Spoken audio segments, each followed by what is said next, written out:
hello friends, welcome to a new video. আজি আমি এইটো ভিডিওত জানিম যে কপিৰাইট ফ্ৰী ফটো আমি কেনেকৈ ডাউনলোড কৰিব পাৰোঁ। বিশেষকৈ আপুনি যদি এজন ইউটিউবাৰ হয়, যদি আপুনি গুগলৰ পৰা বা ক্ৰম ব্ৰাউজাৰৰ পৰা ফটো ডাউনলোড কৰি ইউটিউব থাম্বনেল বনায়, তেন্তে আপোনাৰ ফটোখন কপিৰাইট হয় নে নহয় আপুনি কেনেকৈ গম পাব।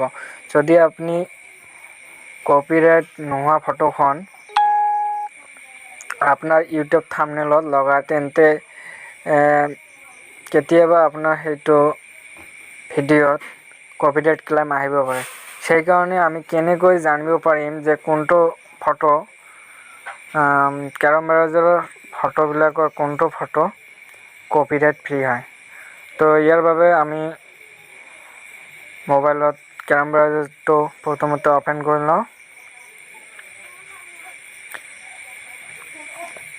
ইয়াতে আপনি যেটা সার্চ বার আছে তাতে যিকোনো এটা ফটো যেনে নেচার বলে সার্চ করে দিল।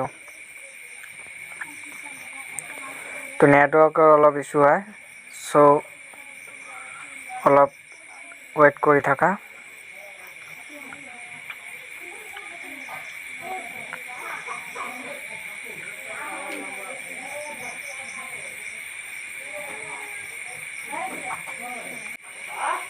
ইয়াৰ পিছত এতে ইমেজ বুলি যে আছে তাতে আমি ক্লিক কৰিম।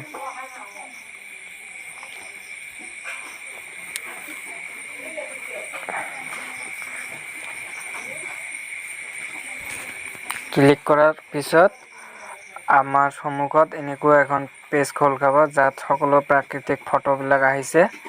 তাৰপিছত ইমানবোৰ ফটোকৰ ভিতৰত আমি কেনেকৈ গম পাম যে কোনটো ফটো কপিৰাইট ফ্ৰী হয় আৰু কোনটো নহয়। তাৰ বাবে আমি ওপৰত থকা থ্ৰী ডটত ক্লিক কৰিম। থ্ৰী ডটত ক্লিক কৰি আমি ডেস্কটপ সাৰ্চ কৰি ল'ম।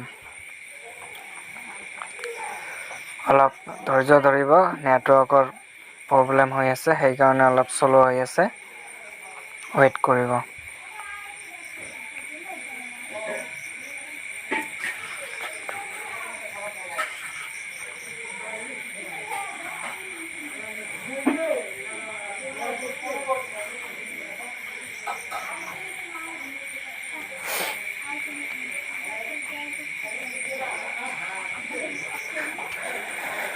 যেতিয়া এইটো আহিছে, এতিয়া মই আপোনাক জুম কৰি দেখুৱাইছো।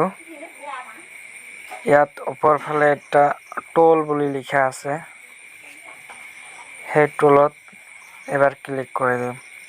টোলত ক্লিক কৰাৰ লগত আপুনি মিডিল সাইডত দেখিব পাবা যে উইচ ইজ ৰাইট, তাতে আপুনি ক্লিক কৰি দিব। ক্লিক কৰি দিয়াৰ লগে লগে ইয়াতে প্ৰথমতে আহিছে অল, তাৰপিছত আছে ক্ৰিয়েটিভ কমন লাইসেন্স আৰু লাষ্ট আহিছে কমাৰ্চিয়েল অৰ আদাৰ লাইসেন্স। তো আপুনি যদি কপিৰাইট ফ্ৰী ফটোবোৰ ডাউনলোড কৰিব বিচাৰে, তেন্তে আপুনি সেকেন্ড অপশনত থকা, অৰ্থাৎ প্ৰথম অপশনত থকা ক্ৰিয়েটিভ কমন লাইসেন্স এইটোত ক্লিক কৰি দিয়ক।